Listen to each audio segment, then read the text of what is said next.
अगर यह वीडियो तुम्हारे फीड में आया है तो तुम लकी हो, क्योंकि इस वीडियो में तुम ऐसी डार्क साइकोलॉजी ट्रिक्स जानने वाले हो जिससे तुम स्कूल हो या कॉलेज, फ्रेंड हो या क्रश, किसी को भी अपने इशारों पर नचा सकते हो। हिटलर जैसी साइकोपैथ्स, बड़े बड़े कंपनी, पॉलिटिशियंस, सेल्समैन और तुम्हारे आसपास के कुछ लोग सालों से इन्हीं ट्रिक्स का यूज करके तुम्हें मैनिपुलेट कर रहे हैं और तुम इस चीज को कभी समझ ही नहीं पाए। लेकिन याद रखो, इन ट्रिक्स का मिसयूज मत करना। तो अगर तुम दुनिया को अपने इशारों पर नचाने के लिए रेडी हो तो कॉमेंट्स में लिखो आई एम रेडी, और कमजोर दिमाग वाले इस वीडियो को अभी स्किप कर दो, क्योंकि एक बार तुमने इस दुनिया में कदम रखा तो वापस लौटना मुश्किल होगा। So let's start the game. Trick number 1, revenge psychology. देखो, आप में से 90% लोग इस ट्रिक के बारे में जानते हैं, लेकिन इसके यूज कब और कैसे करना है वो आप नहीं जानते। क्या तुमने नोटिस किया, इस वीडियो की स्टार्टिंग में ही मैंने आपके ऊपर रिवेंज साइकोलॉजी ट्रिक का यूज कर चुका हूं, लेकिन आपको पता भी नहीं चला, राइट?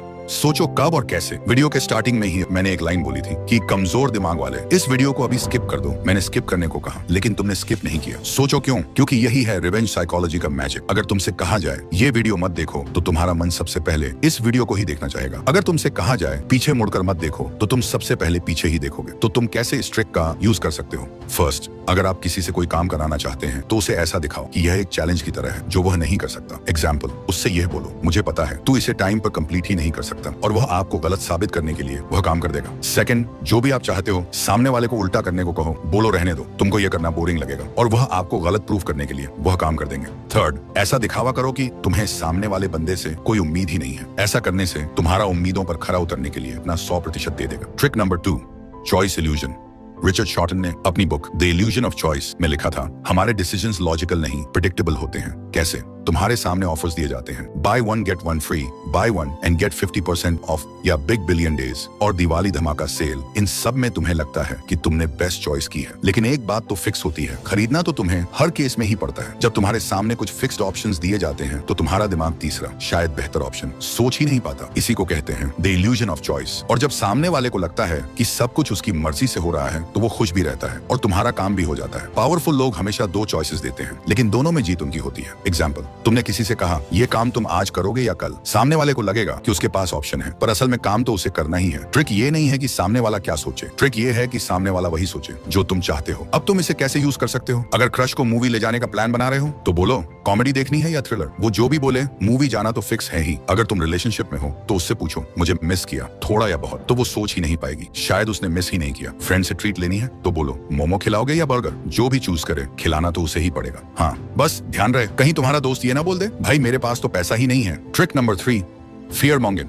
लोगों में डर फैलाकर अपना काम करवाना एक कॉमन डार्क साइकोलॉजिकल ट्रिक है। ये हिटलर के टाइम से चली आ रही है, जैसे उसने मीडिया और प्रोपेगेंडा का यूज करके ज्यू को जर्मनी का सबसे बड़ा खतरा बना दिया था। लोगों के बीच उनका डर फैला दिया और लोगों को अपने बस में कर लिया। फिर जो वो बोलता गया लोग उसकी बात मानते गए। ये चीज आज भी बहुत कॉमन है। तुमने देखा होगा पॉलिटिशियन इलेक्शन के टाइम बोलते हैं अगर हम नहीं जीते तो देश खतरे में पड़ जाएगा। बड़ी कंपनीज इसका यूज करके अपना प्रोडक्ट सेल कर देती है, जैसे आज ही इस ऑफर का लास्ट डे है। और इससे भी ज्यादा इसका इस्तेमाल होता है रिलेशनशिप्स में। एक पर्सन शुरू में इतना ज्यादा प्यार दिखाता है अपनी बातों से, एक्शन से, गिफ्ट्स और सरप्राइजेस से, कि सामने वाले के दिल में लव अट्रैक्शन बिल्ड हो जाता है। इतना ज्यादा अफेक्शन शो करता है कि विक्टिम भी प्यार करने लगता है। और जब उसे लगता है कि विक्टिम अब उसके कंट्रोल में आ चुका है, उसे उसकी आदत हो चुकी है, तब वो लव बॉम्बिंग कम कर देता है। फिर सामने वाला पर्सन उसी चीज के लिए तरसने लगता है। उसके अंदर एक डर पैदा होता है कि कहीं वो उसे छोड़ ना दे, और विक्टिम वो सब कुछ कर देता है जो सामने वाला बंदा चाहता है। देखो, मैं फिर से एक बात कह रहा हूँ कि इस ट्रिक का प्लीज गलत इस्तेमाल मत करना। इसे सिर्फ अपने डिफेंस के लिए यूज करो ताकि कोई और तुम्हें मैनिपुलेट ना कर पाए। ट्रिक नंबर 4,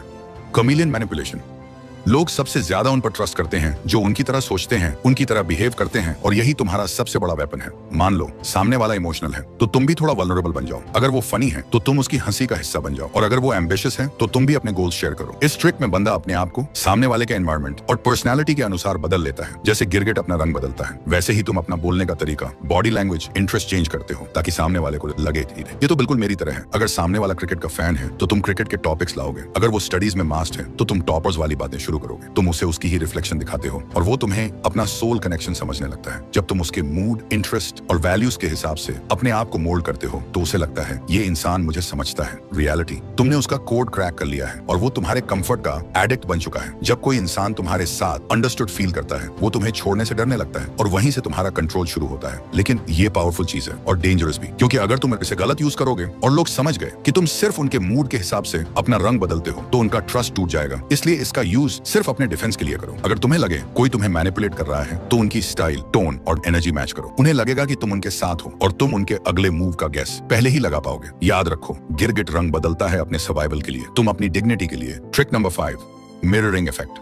अगर किसी को बिना लड़ाई के हराना है तो उनका ही चेहरा उनके सामने रख दो। उनका हर एक्शन, हर इमोशन, हर बिहेवियर बस वापस उन्हीं पर रिफ्लेक्ट करो। जब तुम्हारे इंटरेस्ट, तुम्हारी बातें, तुम्हारा एटीट्यूड सब कुछ मैच करे, यही है मिरर इफेक्ट। जब तुम उनकी पर्सनैलिटी, सोच और फीलिंग को रिफ्लेक्ट करते हो तो उन्हें लगता है ये बंदा तो मुझे पूरी तरह समझता है। पहले आता है कनेक्शन, फिर कंफर्ट और फिर वो डेंजरस मोमेंट जब तुम उनका सोल कॉपी बन जाते हो। लेकिन असली गेम तब शुरू होता है जब वो तुम्हारे सीक्रेट्स, इमोशंस और वर्ड्स तुम्हारे ही खिलाफ यूज करना शुरू कर देते हैं। तुम कंफ्यूज होने लगते हो, इमोशनली वीक फील करते हो और बिना एक भी सीधा इल्जाम के तुम्हें लगता है शायद गलती मेरी है, या फिर तुम सोचते हो मैं ही ओवरथिंकिंग कर रहा हूँ। लेकिन असल में ये सब एक कैलकुलेटेड माइंड गेम होता है। Reverse mirror trick. जब तुम किसी का गुस्सा, एटीट्यूड या स्ट्रेटेजी उन्हीं पर वापस करते हो तो उनका कंट्रोल टूटने लगता है। वो कंफ्यूज होते हैं, इरिटेटेड होते हैं और अकेला महसूस करते हैं। लोग एक्सपेक्ट करते हैं कि तुम रिएक्ट करोगे, लेकिन जब तुम उनका ही वर्जन बन जाते हो तो वो खुद से लड़ने लगते हैं। मिरर इफेक्ट ईगो को तोड़ता है बिना एक शब्द बोले, और तुम सीक्रेटली, साइलेंटली, स्मार्टली उन्हें कंट्रोल करते हो। Connection hack. अगर चाहते हो कोई तुमसे डीप कनेक्शन फील करे तो उनके वर्ड्स उन्हीं की टोन में थोड़ा डिले करके रिपीट करो। एग्जाम्पल, वो बोले यार आज बहुत थक गया, तुम बोलो हाँ सच में बहुत थक गए हो। सुनने में सिंपल लगता है लेकिन ये उनके ब्रेन को सिग्नल देता है ये बंदा मुझे पूरी तरह समझता है। इससे मिरर न्यूरॉन्स एक्टिवेट होते हैं और वो तुम्हें अपना सोल्यूशन समझने लगते हैं। बस याद रखना, ज्यादा ऑब्वियस मत होना वरना तुम स्मार्ट नहीं, क्रीपी लगोगे। Trick number 6, the pause of power.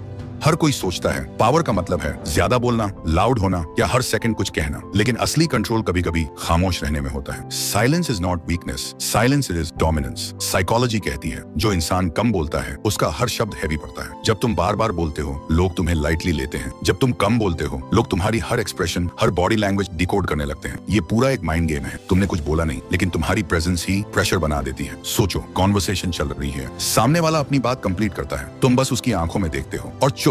बस वहीं से शुरू होता है उनका प्रेशर। वो अपनी बात क्लैरिफाई करने लगते हैं, एक्स्ट्रा डिटेल्स देते हैं, कभी कभी अपने ही सीक्रेट्स लीक कर देते हैं, सिर्फ तुम्हारी खामोशी तोड़ने के लिए। जैसे मम्मी का 100 बार डांटना भी उतना असर नहीं करता जितना पापा के 2 मिनट के साइलेंस का होता है। दोस्त अपनी कहानी सुना रहा है, तुम बस मुस्कुरा के चुप। उसके दिमाग में चलेगा शायद इसको पॉइंट समझ नहीं आए और वो डबल डिटेल्स देना शुरू करे। ये पॉज तुम्हें देता है 2 चीजें। First, information. लोग ज्यादा बोलते हैं जब तुम चुप होते हो। सेकंड, पावर, क्योंकि तुम डेस्परेट नहीं लगते बोलने के लिए। बस ध्यान रहे पॉज लंबा हो लेकिन अनकंफर्टेबल नहीं। सिर्फ 1 से 3 सेकंड का गैप काफी है उनकी क्यूरियोसिटी और इनसिक्योरिटी जगाने के लिए। आखिर में याद रखो, जो ज्यादा बोलता है वो ज्यादा रिवील करता है, जो चुप रहता है वो ज्यादा कंट्रोल रखता है। नेक्स्ट टाइम क्राउड में जाओ, शोर मत मचाओ, ऑब्जर्व करो, फील करो और फिर सही मोमेंट पर कुछ ऐसा बोलो जो सबको चुप कर दे। कम बोलो लेकिन ऐसा बोलो कि उसकी गूंज देर तक रहे। साइकोलॉजी कहती है silence creates mystery, mystery creates respect और रिस्पेक्ट से बनती है असली power. Trick number 7, foot in the door.